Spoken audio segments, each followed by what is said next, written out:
బాల్కనో కనిపించింది, చాలా బ్యూటిఫుల్ ఉండే. వీడియో తీద్దామనే లోపు ఈ పక్కన ఇది అడ్డొచ్చేసింది. ఈ పక్కన ఈ స్మోక్ ఉంది కదా, ఇదన్నమాట.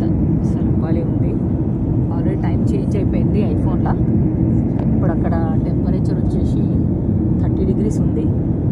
అండ్ మార్నింగ్ స్టార్ట్ అవ్వడము 21-22 degrees నుంచి స్టార్ట్ అవుతుంది. సో క్లౌడీగా ఉంది. కొన్ని సైడ్లు చూస్తే కొన్ని సైడ్లు మంచిగా సన్నీగా ఉంది. అసలు చాలా బాగుంది చూస్తుంటే. ఒక ఊరికి వచ్చిన ఫీల్ అనిపిస్తుంది. ఒక అడవి, ఒక ఫారెస్ట్ చూసినట్టే ఉంది పైనుంచి ఏరియల్ వ్యూలో. అక్కడ మధ్యలో ఓకే, ఫోన్లో అంత విజిబిలిటీ అయితే లేదు. డైరెక్ట్ చూసిన దానికి ఫోన్కి చాలా డిఫరెన్స్ ఉంది. ఎనీవేస్ వైట్షేలో ల్యాండ్ అయిపోతాం శాన్ హోజేలో. యాక్చువల్లీ శాన్ హోజే అని కాలిఫోర్నియాలో ఇంకో సిటీ ఉంది, అది ఇది కన్ఫ్యూజ్ కావద్దు. San Jose this is capital of Costa Rica.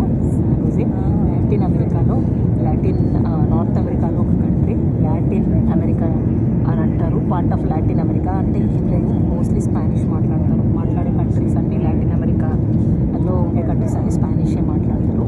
Like Colombia, తర్వాత వెనిజులా, తర్వాత ఇది మెక్సికో అండ్ గ్వాటమాలా, బెలీజ్, ఇంకా ఉన్నాయి కొన్ని కంట్రీస్ అవి.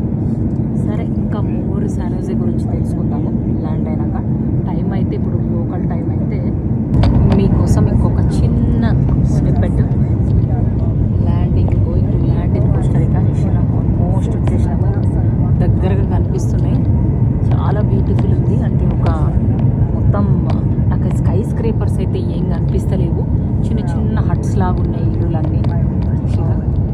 సో ఇక్కడ లోకల్ టైం వచ్చేసి 1:30 అవుతుంది. అదే 1 hour బ్యాక్.